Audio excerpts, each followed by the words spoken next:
Going through the big D and don't mean Dallas. We're going to Dallas. Along these roads we roam, we find adventure through traveling, camping, boondocking, and exploring. Hello everybody and welcome to Vlogcast episode number 58. My name is Russ. I am Kerry. And we are the Roads We Roam. We're a couple living full-time in our little guy Max. We do this vlog 5 days a week, Monday through Friday. On Saturdays, we have a Faces and Places video. Basically, you get to see what we've seen all week long because we took the cameras with us and filmed it all.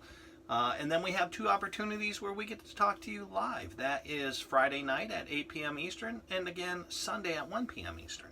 Today, we are in Athens, Texas. I keep wanting to say Georgia, Athens, Georgia, but well, no. To confuse things even further, we were at the Terra Winery. Yeah, it's a beautiful Harvest Host site. Really dark outside. There's not a whole lot of lights around. There is a restaurant, an amazing restaurant. Highly suggest you guys check that out. But so if you're hearing kind of like a drum, a hum, the exhaust fans are right by us. We decided to park here because there's been a lot of rain lately. Yeah. So the ground's kind of soggy, so we wanted to stay on the pavement. We could have parked back where the views were spectacular, but it's just the grounds were really soggy because of all the rain. So that's what we're dealing with. But highly suggest you guys come here and check that out. We had some great wine. We did. But going back on to what you were talking about, they were really amenable to us parking just about anywhere we wanted. They have a big white building. Doesn't look just like, what you would expect from Gone with the Wind, but this big, massive white building, and people get to stay there overnight if they would want. But he offered to let us, our contact there at Terra allowed us to go down there or up in front of the restaurant, pretty much anywhere we wanted. But as Russ said, this is where we know we're not going to sink or have any issues. And I just don't want to tear up the grounds, I'll tell you what, though, the view even here. Oh, the sunset was fantastic. I can imagine the sunrise tomorrow morning. It's going to be beautiful. Wait, and it will come right from our bedroom windows. We are pointed in the right direction. And again, it beats being packed into some of the other type of campgrounds where you get your view as somebody else's camper. When that's what we first started doing. I think this is kind of segueing into our topic. It is. Because, you're getting what I'm putting down now. Yeah, I'm picking up what you're putting down.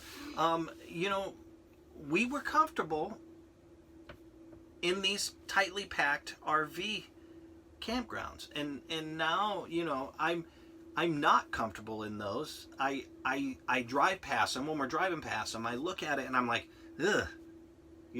Maybe if we have to recharge the batteries or if we have to plug in, but I much prefer these Harvest Host sites or just a site out in the middle of nowhere on some public land versus being packed in like that. Well, I think that goes into what we're comfortable with. We are 3 months in now.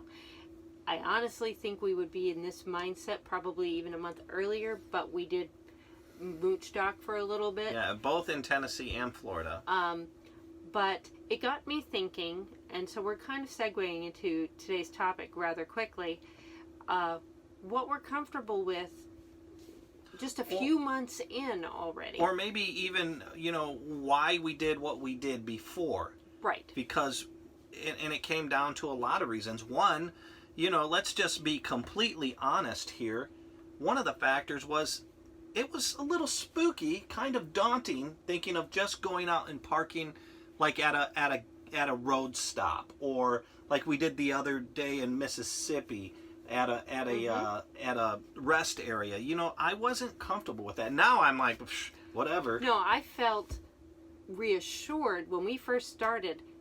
Those campgrounds were my safety net. Yeah. Because I knew there were people around that could help us answer the questions with us not knowing our hookups or knowing the rigs, or what if we unhooked, would we remember how to hook up the right way again?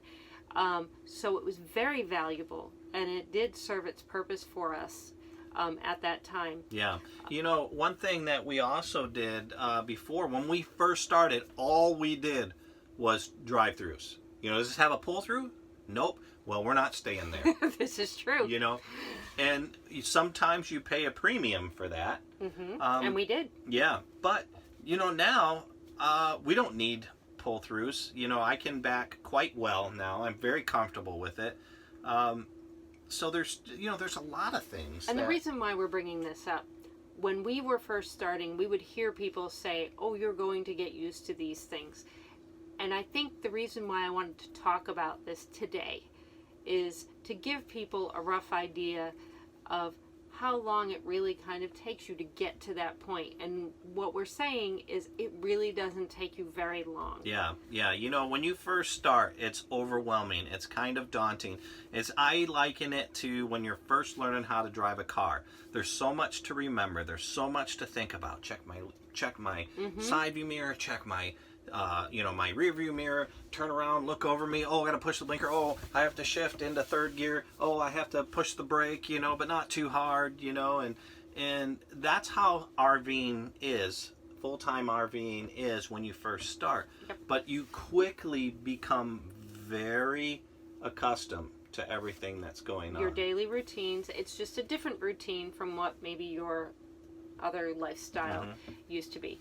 Now, I would imagine it takes a little bit longer if somebody's not full-time RVing and they've just gotten an RV and they want to go on vacation or something like that. But I still don't think it'll take you that long. Now, if you just hook up once and you go somewhere for 2 or 3 weeks and then you hook back up and take it home and then it sits there for a couple months, you might get rusty. Yeah. But if you're doing it on a regular basis, it doesn't take that long. And my advice would be checklists, which we used religiously from the beginning. And after a while, it just becomes more of a second check now. Now we can run through them, and then right before we leave, I'll look down the checklist to make sure we kind of hit everything. Yeah. There's a lot of legitimate, I don't know if fears, but things that we were, and I think maybe we just talk about things, that we were afraid of that we're probably not afraid of now. One of the fears was backing, which we've talked about. Not afraid of that so much anymore. Another fear was hooking up sewer. I just didn't want to do it wrong. I didn't want to look stupid. That is not a fear anymore. That's actually super simple. It's probably one of the easier things to do. Another fear was just using the bathroom. We didn't take a shower in that bathroom for a month or so. The first month, that shower area was our storage closet. Yeah. Because Russ was like, you can't use it for anything. So we stored stuff in it, but now we don't. Yeah, then we've taken showers, we've used it to its full capacity, and these are just, things that you're worried about. I think another thing that I was afraid of was, even like when it came to propane, propane leaks inside, or, I was even kind of worried about carbon monoxide buildup. When we're sleeping, do we crack windows? What do we do? There's so many of these things, but with those, I've realized, okay, we've got systems in here, fail safe, to make sure that you're not having carbon monoxide poisoning or anything like that. But, there are a lot of fears when you're first getting into RVing. You know what my fear was? Not hooking up the ball correctly on the hitch, and that we'd be pulling away, and it would just we'd go over a bump, and it would come off. That's what the chains are for. But even that, I think driving down, you've got the chains. If you suddenly try to stop, something bad's going to happen. So that was like my big fear, that we didn't do that right. Yeah, speaking of those, there is a whole lot to deal with when you first get out here. So you got to hook the trailer up onto the ball. You've got to set your weight distribution bars up correctly.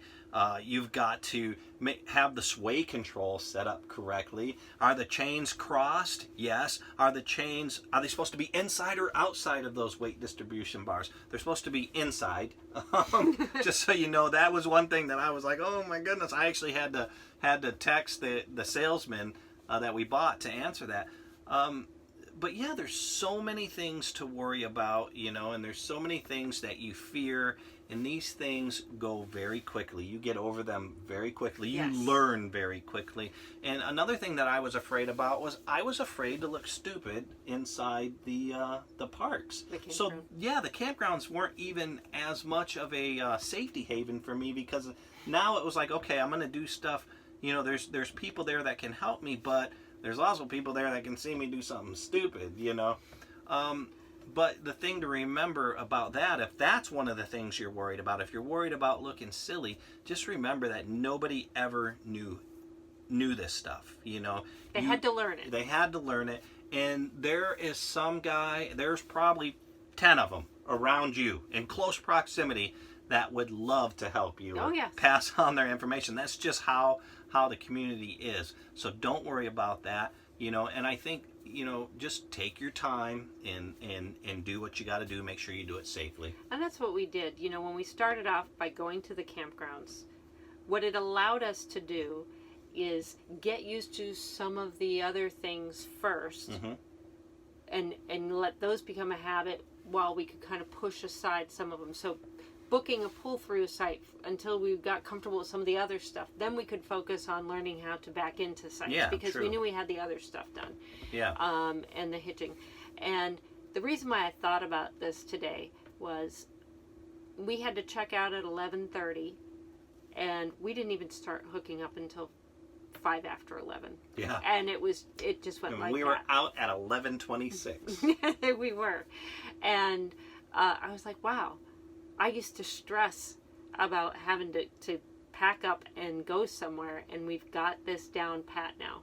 Yeah. And so we're just here to tell you that everybody's been there. And there's always new things to learn, especially with how technology is changing and stuff like that. But it does get easier, and it doesn't take forever. No, you learn very quickly. Like I said, we're 3 months in, and I feel very comfortable now in most situations. And like you said, we did mooch dock, for quite a bit in Tennessee and quite a bit in Florida as well, But yeah, this stuff passes very quick. You learn this stuff very quick, and it's a natural process. So don't get immobilized by fear. So we just wanted to kind of share what our fears were right at the beginning. Yeah. And that we've overcome them, and that you will too. But if you have any questions, feel free to reach out to us or other RVers, because we know what you're going through. We've been there. And by all means, if we're doing something and you see us not doing something correctly, or you think it's wrong, call us out, because we don't get offended by that either. I would rather be corrected and do something the right way than to keep doing something the wrong way. Now, we think we've got it all now, but... Well, yeah, I mean, I obviously don't think I know everything, and don't think I ever will know everything. I feel very well informed now. I feel confident. But there obviously are things that I haven't dealt with yet, or things that we haven't dealt with yet, things that we have to learn. So, yeah, definitely. If we're doing stuff on one of our videos, or if you happen to see us in the campground, let us know, because that's how people learn. We were grateful for our little guy Max, though, today, because on our route, there was some sort of accident. The road got shut down. They diverted us onto this really narrow... Yeah, it should have just been a one-lane road. But these were farm roads. These were farm roads that the trees were not maintained to a degree where I think if we had a fifth wheel or one of those larger travel trailers, they would have been scraping the tree line. Yeah. Easily.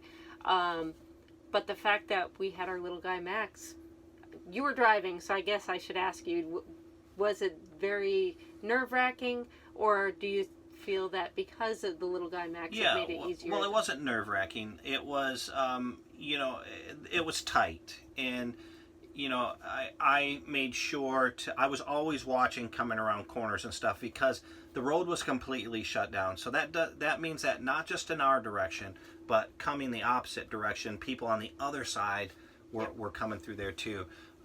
So, I made sure to watch around corners when I could, looking through the trees, saying, okay, there's a big trailer. Remember that one time I actually stopped and pulled to the side?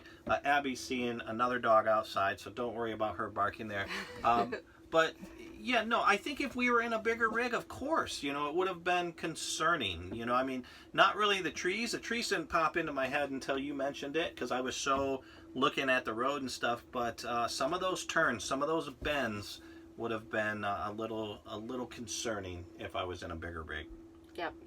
So see, that's one thing. If we ever upgraded or something, we'd have to get used to that larger size. But for right now, with the little guy Max, we feel comfortable, and I'm glad we've gotten to that point, because now we stress less. About some of that stuff. Baby steps. Take it small, take it slow. So. I do want to go completely off topic here for a second. I wanted to give a special shout out. I wanted to say hello to Catherine and Gary. Yep. They are taking wonderful care of our son out in Ballymena right now, and we can't wait until the time that we get to meet the two of you. So Ballymena is Northern Ireland, in case you're wondering. And the pictures I've seen of it, it's beautiful. Yeah, definitely. They're a great family. Brett lucked out when he met Jessica, and she's a sweetheart. Not only for Jessica, but she's got a wonderful family, and they've welcomed our son in. When he goes and visit, he feels like he's at home. So for us, that means the world to us. And Gary and Catherine, I hope Catherine's feeling much better. Yes. I know she's been a little under the weather here lately, so we hope you feel better soon. All right, so we wanted to say hello and send Bonnie back with Brett, and that way Abby will have someone to play with, because Billy doesn't play. All right, guys. Well, that's it for now.